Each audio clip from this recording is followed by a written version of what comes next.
সবচেয়ে বড় ভুক্তভোগী হচ্ছে বিএনপি, ঠিক না? একইভাবে জাতীয় পার্টির কাছেও আমরা 9 বছর এরশাদের আমলে আপনার নির্যাতিত নিপীড়িত হয়েছি, ঠিক না?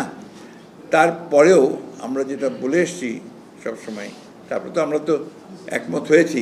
জাতীয় পার্টির আপনার আওয়ামী লীগের এটাকে আপনার বন্ধ করেছে, আমরা তো বলেছি যে ঠিক আছে, কিন্তু আমরা যেটা বিশ্বাস করি পার্টি হিসেবে, যে গণতন্ত্রকে গণতন্ত্রের মতো চলতে দেওয়া উচিত।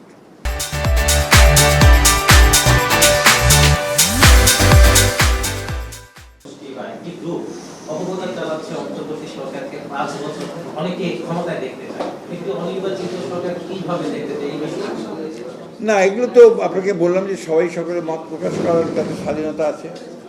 এখন আপনি যদি বলেন যে এটা কিভাবে চায়, সে উত্তর তো ওরা দিতে পারবে, আমি দিতে পারবো না। তবে এগুলোর কোনো নেই, আপনার কোনো ভিত্তি নেই।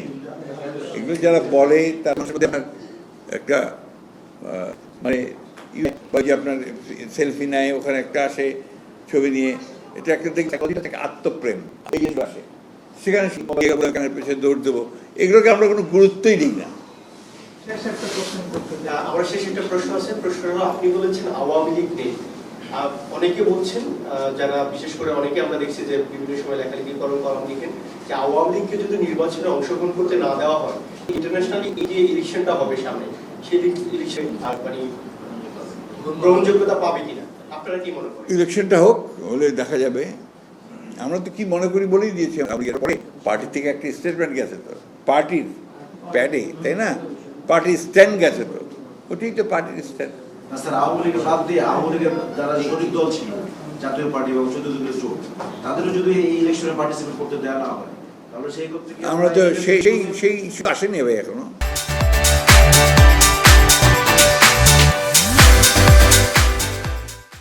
বা আপনার অন্যান্য দলগুলোকে সংশোধন করতে না দেওয়ার ইস্যু তো আসে নাই। আলহামদুলিল্লাহ, উনি আগের চেয়ে শারীরিক দিক দিয়ে ভালো বলে মনে হয়, এবং ডাক্তাররাও তাই বলছেন আর কি। She is much better. দেশে ফিরবেন, অবশ্যই দেশে ফিরবেন, শিগগিরই ফিরবেন।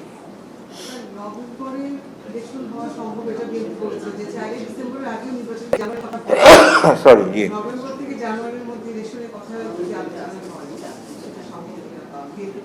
না, আমরা তো আপনার বলেছি যে আপনি কালকে নির্বাচন করতে পারেন, আমরা কালকে রেডি। কারণ হচ্ছে বিএনপি নির্বাচনের দল।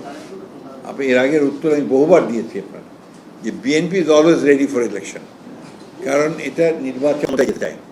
এই যে আপনার অনেকেই, ভাই আমি তো বিপ্লবী দল নই, খুব পরিষ্কার কথা, আপনারা আমাকে কোট করতে পারেন, আমরা কোনো বিপ্লবী দল নই। আমরা নির্বাচন করেই জনগণের ভোটের মাধ্যমে আমরা ক্ষমতায় যেতে চাই।